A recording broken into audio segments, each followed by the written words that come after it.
नाज़रीन किराम, मशरिक़ वस्ता की सूरत हाल बदस्तूर तशवीशनाक है। मेक और ब्रेक मोमेंट है। एक जानिब मुज़ाकरात के हवाले से दोनों ममालिक के दरमियान अमन मुआहिदे या मफाहमत की याददाश्त के हवाले से कोशिशें भी जारी हैं और कुछ मस्बत बयानात भी आए हैं, लेकिन उसके साथ ही साथ जो हालिया कुछ डेवलपमेंट्स हैं, जो एस्केलेशंस हैं, वो काफ़ी हद तक ख़तरनाक हैं। ये ऊँट किस करवट बैठेगा और किस तरह से इस वक्त जो कुछ भी चल रहा है मशरिक़ वस्ता में, मिस कैलकुलेशंस किस तरह से एक ऑल आउट वॉर की तरफ इस पूरे सिनेरियो को लेकर जा सकती हैं। इसी पर बात करने के लिए प्रोग्राम में हमें ज्वाइन किया है अनस मलिक ने, सहाफ़ी व तज्ज़ियाकार हैं, और हमें ज्वाइन कर रहे हैं सहाफ़ी व तज्ज़ियाकार अली रिजवी साहब, और प्रोग्राम में हमारे साथ मौजूद होंगे उस्मान शाहिद, माहिर बैनुल अक़वामी उमूर। आप तीनों मेहमानों का बहुत बहुत शुक्रिया। सबसे पहले अनस, आपकी जानिब आऊँगा। इस वक्त मिडल ईस्ट की सिचुएशन को आप किस तरह से एनालाइज करते हैं? मेक और ब्रेक मोमेंट तो है और यहाँ से कहीं पर भी चीज़ें जा सकती हैं, और गॉड फॉरबिड अगर एक जंग दोबारा शुरू होती है तो वो पिछली जंग से भी ज्यादा खतरनाक होगी।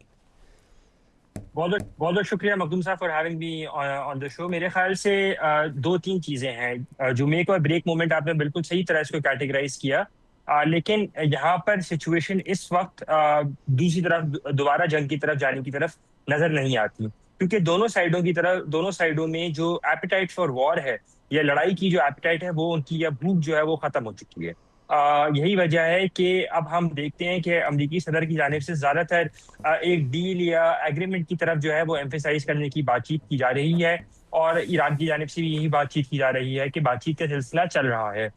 थोड़ी बहुत जिसे हम क्लासिफाई करते हैं हल्की फुल्की मौसीकी, वो होती रहेगी, क्योंकि दोनों साइड को अपनी अपनी डोमेस्टिक ऑडियंस की अपने अपने डोमेस्टिक पर्पसेस को सर्व करना है। इतना आसान नहीं है, ना अमेरिका के लिए आसान है, ना ईरान के लिए आसान है।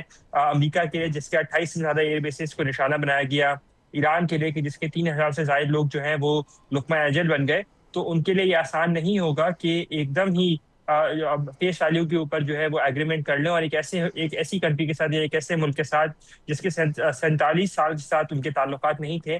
तो इसी अशना के अंदर ये मामला जो है आगे चल रहे हैं, और मुझे मुआहदे के करीब तर होते हुए जरूर जब हमें नजर आता है कि वो मुआहदे के करीब तर जरूर है, लेकिन मुआहदा अब तक हो नहीं पा रहा। उसकी दो तीन वजूहात हैं। एक तो अमरीकी साइड ने डोमेस्टिक ऑडियंस की वजह से पहले डिले किया, फिर इजराइल एज ए स्पॉइलर ने लेबनान का जो सीज फायर वायलेट किया, उसकी वजह से मामला थोड़े से पेचीदा हो गए थे।